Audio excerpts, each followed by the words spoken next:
In this Excel video, I will show you how to use the Excel DGET function to get information from a database. It's going to be fun. Let's get started. So in many cases, what people do if they want to extract a piece of information from a range or a database of information is they'll use VLOOKUP or XLOOKUP or maybe index and match. And please watch my other videos on those topics. But in this case, I'm going to use DGET to achieve the same thing. And there are some advantages to this and maybe some disadvantages. So I'm going to go here to I4. And what I want to do here is I want to set up a formula using DGET that will make it so that whatever I type here in H4, whatever name I put, Excel will use DGET to figure out what the GPA of that person is. And we'll display that here. How could I do this? Well, I'll just click on I4. Type equals DGET, and I could put in my left parenthesis, but if you tap tab, it will do that for you. Next, I want to select my database of information from which to pull this data. I'm going to click and drag to highlight the entire range of data,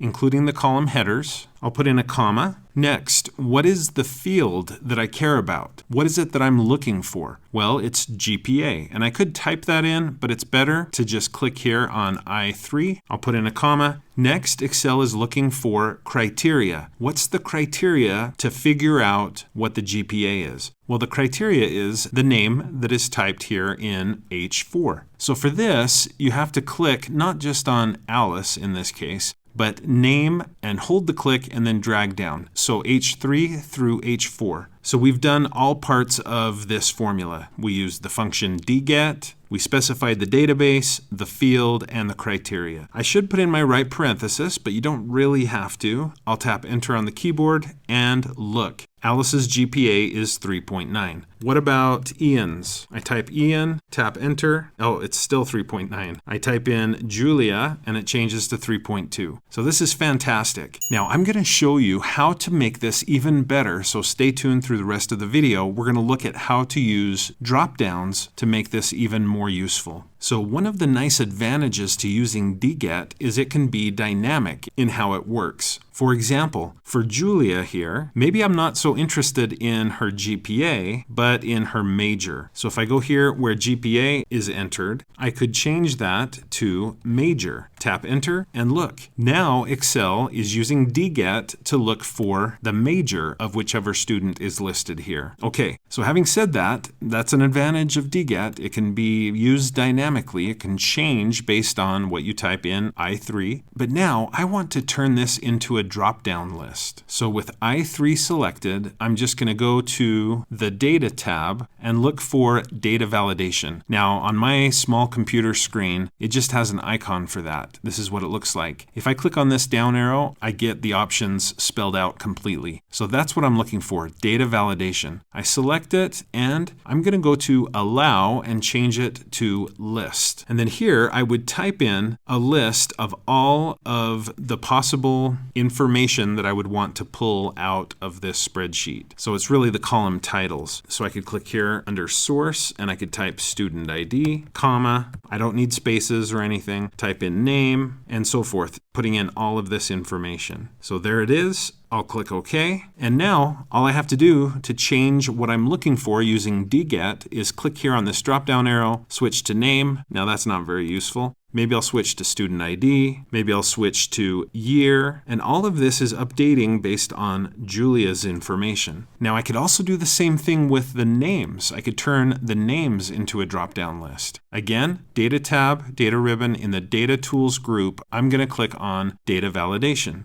I want it to be a list, and I want that list to be the names of the students. So in this case, all I have to do is click here on this button, and then click and drag to highlight all of the student names all the way down, tap enter on the keyboard, and now I've got the source for my drop-down list. I click OK. Look how amazing this is and how useful it is. Let's say I need to know about Hannah, and it's not her year, maybe graduation year, that I need to know. It's actually her major, computer science. Or maybe it's Fiona that I need to know her major and maybe also her GPA. So the DGET function is another way, like the XLOOKUP, VLOOKUP, index and match. It's like all of those, but it's got some real advantages. In some ways it's simpler, and you can pair it with these drop-down lists to really create something very useful in your Excel spreadsheets. Thanks for watching this video. I hope you found it to be helpful. If you did, please like, follow, and subscribe. And when you do, click the bell and you'll be notified when I post another video. If you'd like to support my channel, the best way to do that is to become a channel member, but you could also click the thanks button below the video. You could support me through my Patreon account or by buying channel merch, and you'll see information about those options in the description below the video. Speaking of supporting the channel, I want to say thank you so much to my Super Techie channel supporters. Thank you so much for all you do to support the channel. I couldn't do this without you.